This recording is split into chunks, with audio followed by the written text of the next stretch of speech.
Fala torcedor, seja bem-vindo a mais um vídeo aqui do meu canal do YouTube. Eu sou o Theo Miranda, setorista do Santos, e hoje eu vim aqui fazer para vocês um pré-jogo para a partida mais importante do Santos no Campeonato Brasileiro até o momento. Santos e Vasco se enfrentam hoje às 4 horas da tarde na Vila Belmiro. A transmissão será feita pela Rede Globo, então todos os estados do país, exceto Paraná e Minas Gerais, assistirão a esse grande confronto, um duelo de verdade, porque não só é importante para o Santos, essa partida também é muito importante para o futuro do Vasco, que também busca se distanciar da zona do rebaixamento. Porém, o Santos, diferente do Vasco, já está dentro da zona de rebaixamento. O gigante da colina, o vascaíno, conseguiu sair do Z4 na última rodada. Já o Santos ficou em 18º, sendo um dos ultrapassados pelo Vasco. O Santos hoje é o 18º, com 24 pontos conquistados em 24 jogos. Já o Vasco é o 15º, com 26 pontos nos mesmos 24 jogos. Logo, hoje é uma partida muito importante para o Peixe, porque se vencer, fatalmente sairá da zona do rebaixamento. Porque se somar 3 pontos, chega a 27.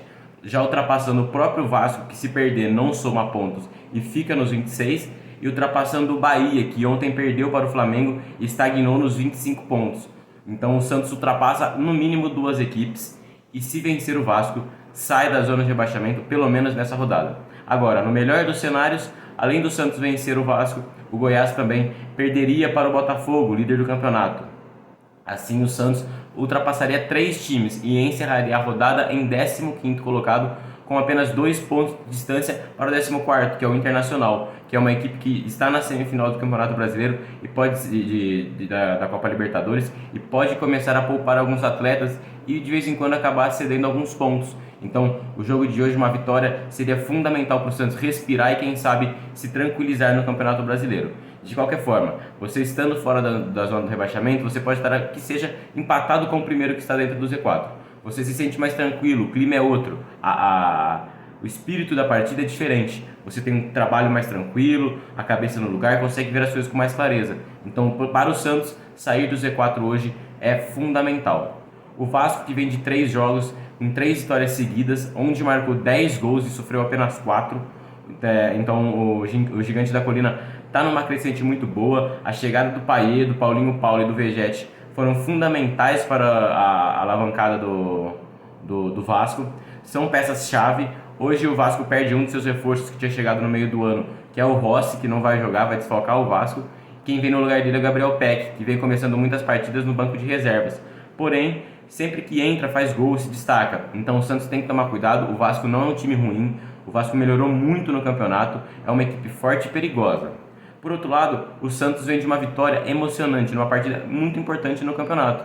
O Santos venceu o Bahia fora de casa, lá em Salvador, por 2-1 de virada. O Santos fez um primeiro tempo muito bom, com o seu novo esquema tático bolado pelo técnico Marcelo Fernandes, num 3-5-2, com 3 zagueiros, com 2 alas, Kevson e Dodô atuando juntos do lado esquerdo do Santos, Lucas Braga como ala, o Soteldo, em vez de atuar como um ponta esquerda, atuando mais como um centroavante, como um segundo atacante, digamos, para ficar um passo atrás do Marcos e poder armar as jogadas. O Marcelo Fernandes mexeu muito no esquema tático do Santos e deu certo. O Santos venceu, como eu disse anteriormente, o Bahia por 2-1 de virada em Salvador. Saiu perdendo, mas no primeiro tempo acabou 0-0. Mas o Santos já merecia ter saído com a vitória na primeira etapa. Um 2-0 para o Santos no primeiro tempo não seria susto para ninguém, porque o alvinegro praiano pressionou demais o Bahia e merecia sim ter feito algum gol. Bateu bolas na trave, criou oportunidades, mas não conseguiu sair do zero. O 1-0 veio do Bahia no comecinho da segunda etapa e parecia um balde de água fria na equipe do Santos, porque você trabalhar e quem faz 1-0 ser o seu adversário, a torcida santista assustou, sentiu medo do time, sentiu o baque como vinha sentindo em outras partidas e meio que desistir da partida, do duelo contra o Bahia, largar a mão do resultado. Porém não foi assim. O Santos mostrou algo que não vinha mostrando em muitos jogos com o Diego Aguirre, com o Turra, com outro treinador que seja: a garra, a vontade e a determinação. Os atletas, como dizem o hino, deram o sangue com amor e foram para cima do Bahia, não desistiram da partida e não desistiram do resultado em nenhum momento.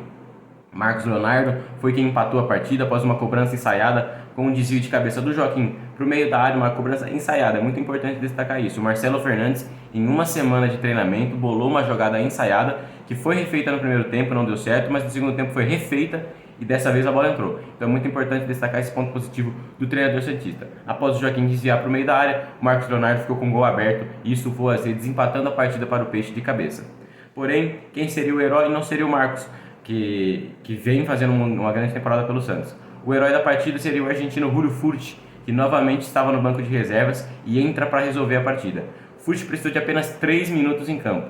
E após uma cobrança de escanteio num bate-rebate, a bola acha o Furch sozinho, que estufa as redes e vira a partida para o Santos aos 90 e poucos minutos, dando um resultado, uma aliviada muito grande para o Santos. Logo o fim da partida foi muito bonito de se ver, o abraço, a empolgação dos jogadores com o treinador Marcelo Fernandes. O Marcelo aparentemente conseguiu algo que nenhum outro treinador da gestão Rueda conseguiu, que é o abraço do coletivo. O grupo parece estar muito unido, muito fechado com ele. E pode ser sim que o plantel se motive, que queiram jogar mais por conta do Marcelo. Então acho que por enquanto é um interino. Hoje é uma partida importantíssima para ele também, pois já há rumores de que se não vencer o Vasco, o Santos vai atrás de um treinador já gabaritado, talvez o Carille, o Luxemburgo, não sabemos quem chega, mas se vencer, o Marcelo Fernandes ganha muita força nos bastidores e pode ser efetivado sim. Então é uma partida muito importante para o Santos como resultado e para o Santos como comissão técnica. Então o Santos saiu vitorioso do Bahia contra o Bahia, deu uma respirada, continuou vivo no campeonato. Após a derrota para o Cruzeiro, parecia um cenário de terra arrasada, mas não. O Santos conseguiu se recuperar e está vivo no campeonato e hoje vai para uma grande luta. Vou passar para vocês agora a escalação tanto do Santos quanto do Vasco. Eu vou olhar aqui para baixo para eu ler, para não esquecer o nome de ninguém. O Santos vem a campo no 3-5-2, com o goleiro João Paulo e a linha de defesa com 3 zagueiros formados por Joaquim na direita, Basso centralizado e o lateral esquerdo Dodô fazendo a função de zagueiro pela esquerda. O meio de campo santista é formado por Jean Lucas, Tomás Rincon, Lucas Braga como um ala direito e o lateral esquerdo da base, Kevson, como um ala esquerdo, que se destacou bastante contra o Bahia nessa posição. O meio armador, o camisa 10 do Peixe, é o Lucas Lima, que retornou à equipe titular com o Marcelo Fernandes e foi importante também na vitória contra o Bahia. E a dupla de ataque no novo sistema é formada por Marcos Leonardo, centroavante de ofício, camisa 9 verdadeiramente da equipe, e o Soteldo, camisa 10, que normalmente atuava como ponta esquerda, se destacou um pouco como meia, mas hoje vem como um atacante ao lado do Marcos Leonardo, sendo peça fundamental para essa flutuação e armação de jogadas para o time do Santos. Como eu disse, o esquema 3-5-2 é treinado pelo treinador Marcelo Fernandes, que foi quem implementou esse sistema,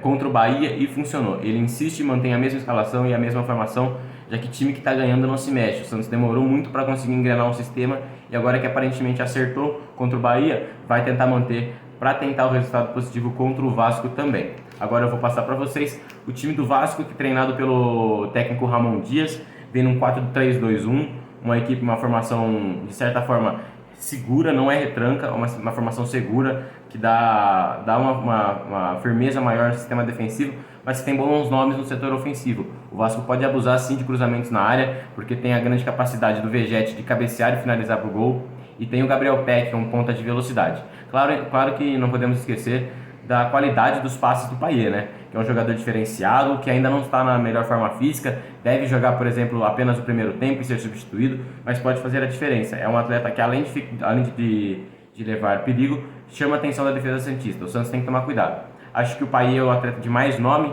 mas o atleta que o Santos tem que tomar o maior cuidado de todos é com o Vegetti. A zaga do Santos, em muitos momentos, acaba dormindo e deixando o jogador adversário sozinho dentro da área. Se deixar o Vegetti sozinho, vai tomar um gol. Tem que ficar muito esperto. O Joaquim, o Basso e o Dodô tem que ficar ligado nele o tempo inteiro. Os dois volantes, Jean Lucas e Rincon, se perceberem que ele está sozinho, precisam entrar na área defensiva e não podem deixar esse argentino sozinho. Se deixar, o Santos vai tomar um gol. Então tem que tomar muito cuidado com ele. O Vasco vem com o goleiro Léo Jardim, bom goleiro que vem colecionando boas defesas no Campeonato Brasileiro, um índice alto de defesas, então é destaque também, o goleiro Léo Jardim. A defesa do Vasco é formada por 4. O lateral esquerdo, Lucas Piton. A dupla de zaga por Léo Pelé e Medel, o chileno, capitão da equipe, inclusive. E o lateral direito, Puma Rodrigues. O meio de campo do Vasco agora é formado pelo volante Zé Gabriel, Prachedes, Paulinho Paula, grande destaque da equipe, Payet e Gabriel Peck. E centralizado mais à frente, o argentino, como eu disse para vocês, o centroavante do Vasco, Vegetti, que deve dar muito perigo à defesa santista. Então, como eu disse anteriormente no começo, hoje é uma partida fundamental. Se o Vasco vence, o Vasco se distancia, vai a 29 pontos, cola no grupo daqueles que já não brigam mais pelo rebaixamento e o Santos ficaria com um candidato a menos nessa briga. Então é importante para o Vasco para se escapar de vez do rebaixamento, importante para o Santos para não só deixar o Vasco se distanciar, como para sair da zona de rebaixamento, pelo menos nesta rodada. Então é isso, espero que vocês tenham gostado, espero que vocês acompanhem os jogos, comentem aqui quanto que vocês acham que vai ser e me sigam nas minhas redes sociais que estão aparecendo aqui embaixo para ficar por dentro de tudo que acontece no Santos, das notícias, das curiosidades e das minhas principais opiniões. No meu Instagram eu passo para vocês as matérias que eu publico no portal onde eu estagio, e no meu Twitter é um pouco mais opinativo, claro, compartilho também as minhas matérias, compartilho informações do SofaScore, de outras plataformas de informação, mas também dou as minhas opiniões pessoais sobre a equipe do Santos e alguns outros casos de outras equipes, quem sabe, de futebol europeu, de seleção e muito mais. Então pode ter certeza que eu sei que vocês vão gostar, então me sigam aí no Twitter e no Instagram. Se inscrevam no canal aqui embaixo, deixem um like para me apoiar e até a próxima. Quem sabe amanhã, com certeza vai ter vídeo, vai ser o pós-jogo, quem sabe com uma vitória do Santos. Valeu, forte abraço e até a próxima!